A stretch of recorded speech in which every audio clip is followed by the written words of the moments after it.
નારાયણેન સ્વયં વ્યાસેન ગ્રથિતાં પુરાણમુનિના મધ્યે મહાભારતમ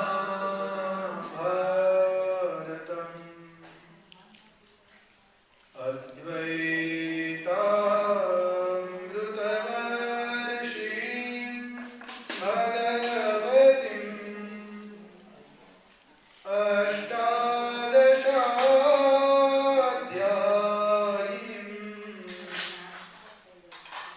અંબ ત્વાં અનુસંદધામિ ભગવन् ગીતે ભવદ્વેષિણી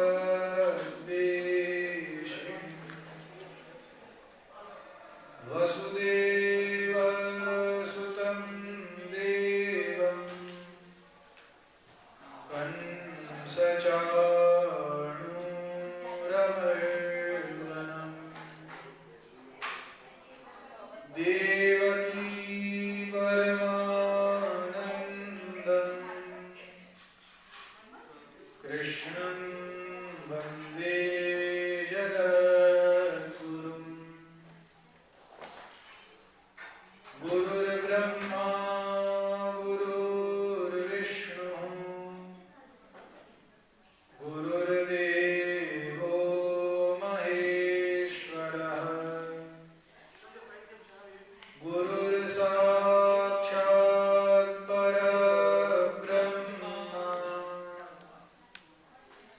તસ્મૈ શ્રી ગુરવે નમઃ.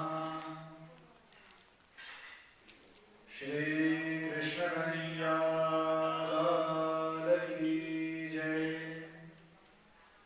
શ્રી સદગુરુદેવ કી જય.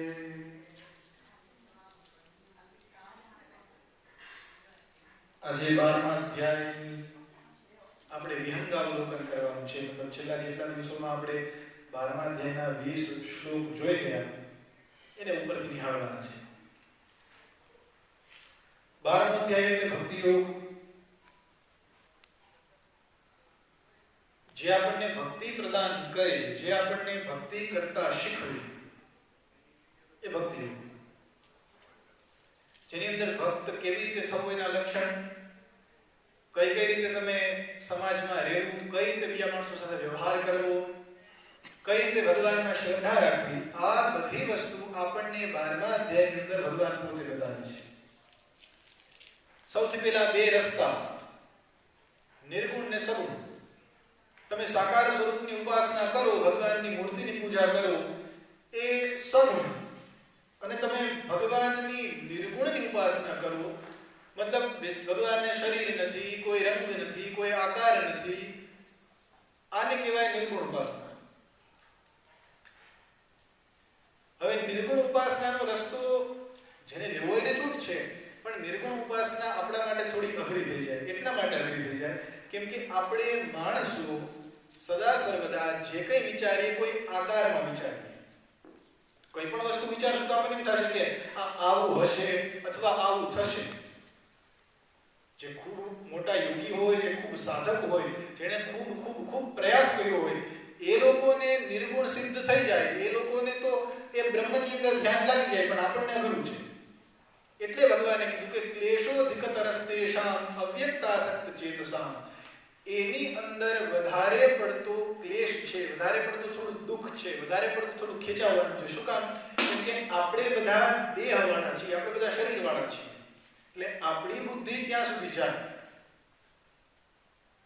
એટલે ભગવાને આપણને રસ્તો સરળ કયો બતાવ્યો? સગુણ ભક્તિનો. ભગવાનના સ્વરૂપની ઉપાસના કરો, ભગવાનના બોડીનું ધ્યાન કરો, ભગવાનને એક ફોર્મમાં તમે જુઓ. ભગવાને આપણને આ રસ્તો બતાવ્યો. આ વિચાર કરો, ભગવાને કેટલા રસ્તા બતાવ્યા. ભગવાને એવું નથી કીધું કે તમે સગુણની ઉપાસના કરો તો ખાલી હ્યુમન ફોર્મની જ ઉપાસના કરો. તમને હ્યુમન બોડીમાં જ ઇન્ટરેસ્ટ હોય તો તમે ધ્યાન કરો, ભગવાન નથી કીધું. ભગવાનનો નૃસિંહ અવતાર છે, મતલબ ભગવાન લાયન છે, ભગવાનનો વરાહ અવતાર છે, ભગવાનનો મત્સ્ય અવતાર છે, ભગવાનનો કચ્છપ અવતાર છે, ભગવાનનો ઘોડાનો અવતાર છે. ભગવાન ખુદ આપણના સુધી પહોંચવા માટે પોતે અલગ અલગ રસ્તા લઈને આવે છે. ભગવાન કહે છે કે બસ મારે સુધી આવ, પણ આપણે એમાં આળસ કરીએ છીએ. એટલે ભગવાને સગુણ સ્વરૂપની શ્રેષ્ઠતા બતાવી. ભગવાને કીધું કે સગુણ ભક્તિ કરવો એ વધારે સરળ છે, વધારે સહેલો રસ્તો છે.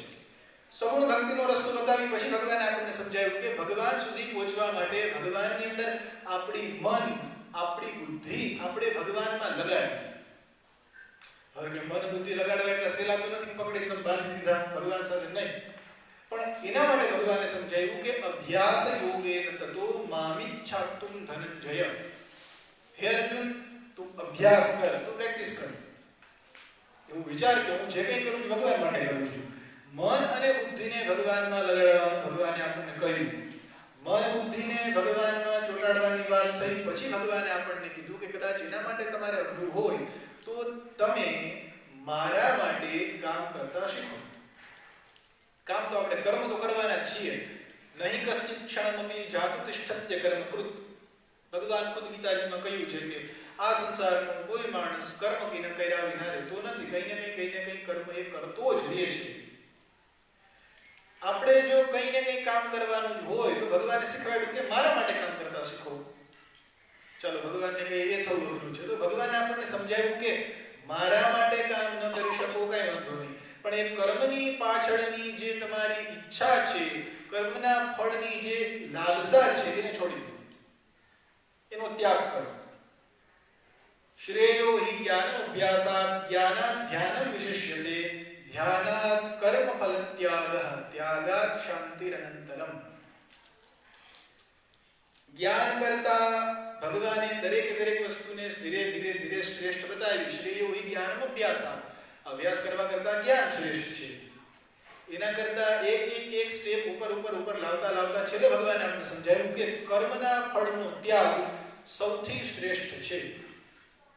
કેમ કે ત્યાગથી શાંતિ બહુ થાય. એકવાર છોડી દો પછી એની ચિંતા ન કરી. એની ચિંતા આપણને મેં ઘણીવાર ઉદાહરણ આપ્યું છે કે જે મકાન, જે વસ્તુ આપણને ખબર છે કે આપણા નામે છે એની અંદર કંઈ આડાઅવળું થાય તો આપણને ચિંતા થાય. આપણે ઘર અહીંયા બંધ કરીને હોલિડેમાં ગયા હોય તો બહુ વિચાર આવે કે તાળું ન તૂટે, ચોરી ન થાય, આ ન થાય, તે ન થાય. ઘણા બધા વિચાર આવે. શું કામ? ત્યાં આપણું મન, આપણી મમતા જોડાયેલી છે. પણ જો ત્યાગ કરી દો, છોડી, હવે ઘર વેચાઈ ગયું, વસ્તુ તમારી અંદર નથી, ખબર પડી ગઈ કે મારું જો વેચવું ત્યાગ નથી, પણ ત્યાંથી આપણો છેડો ફાટી ગયો, પછી આપણને ચિંતા નથી. પછી ભલે ગમે એટલા ચોર કૂદી પડે, કેમ કે એ વસ્તુનો આપણે ત્યાગ કેવાતો ત્યાગ કર્યો છે. એટલે ભગવાને કીધું ત્યાગ છે સૌથી શ્રેષ્ઠ છે, ત્યાગ કરો. પછી ધીરે ધીરે ભગવાને આપણને ભક્તના લક્ષણ બતાવ્યા, જેની અંદર જે માણસને કોઈ પ્રત્યે દ્વેષ નથી, જે માણસને કોઈ પ્રત્યે મિત્રતા, બધા પ્રત્યે મિત્રતા છે, બધા પ્રત્યે કરુણા છે, પણ કોઈ સાથે જોડાયેલું નથી. પ્રેમ બધાને કરે, ભાવ બધા સાથે રાખે, દુશ્મની કોઈ સાથે ન કરે. જે માણસને સુખ દુઃખ સમાન છે, જે માણસને ટાઢ તડકો સમાન છે, જે માણસને તુલ્ય નિંદા સરખા, જેને તુલ્ય નિંદા સ્તુતિર્મૌની, જેને સ્તુતિ અને નિંદા બંને સરખા છે. આ બધું જેટલું સહેલું બોલું છું એટલું સહેલું કરવું નથી, પણ આ તો આપણે વિહંગાવલોકન કરીએ છીએ.